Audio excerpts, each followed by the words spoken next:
The iPhone 17e mini is quietly becoming one of the most emotional and risky ideas Apple has touched in years. On the surface, it sounds like a dream. A truly small, lightweight, one-handed iPhone in 2026. A phone that fits naturally in your pocket, doesn't strain your hand, and doesn't feel like a tablet glued to your palm. In an industry obsessed with massive displays and oversized camera bumps, a compact iPhone feels almost rebellious. But beneath that hopeful vision is a hard truth Apple knows very well: people love small phones online, and hesitate to buy them in real life. That's why the iPhone 17e mini could become either Apple's most beloved cult device, or its most painful repeat mistake. For years, smartphone marketing trained users to believe that bigger automatically means better. Bigger screens, bigger batteries, bigger cameras, bigger performance claims. One-handed phones slowly disappeared, and compact flagships became rare.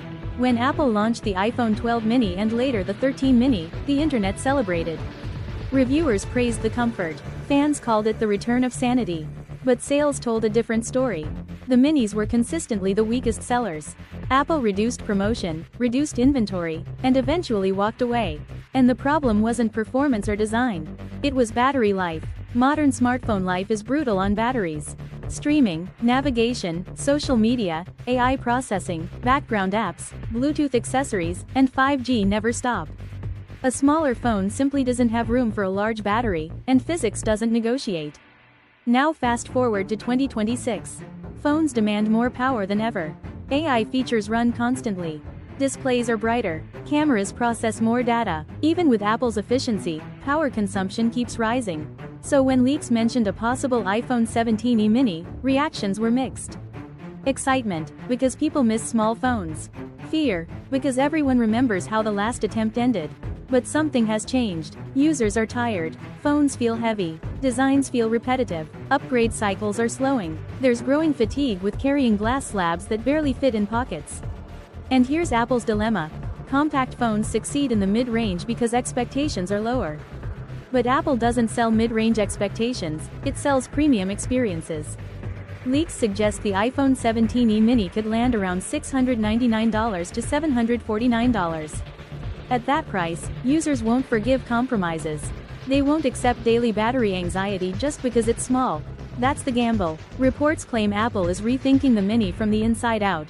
A redesigned internal layout, better thermal efficiency, next-gen power-efficient silicon, and improved battery chemistry optimized for compact devices. The goal isn't to compete with giant phones. It's to redefine what a personal device should feel like. Because Apple understands something important, not every product needs to dominate sales charts to become legendary. The iPod mini, the MacBook Air, the iPhone SE, they weren't spec monsters, they were identity devices. The iPhone 17e mini could be the same. A phone for people who reject excess. Who value comfort, balance, and usability over bragging rights. But if reviews once again say, "Great phone, disappointing battery," history will repeat itself, and the mini line may disappear forever. This phone represents a crossroads for Apple. Play it safe with big phones, or take one last risk for small phones. Whether the iPhone 17e mini becomes a quiet legend or a forgotten experiment depends on one thing. Can Apple finally solve the small phone battery problem, without killing what makes the mini special? And that uncertainty is exactly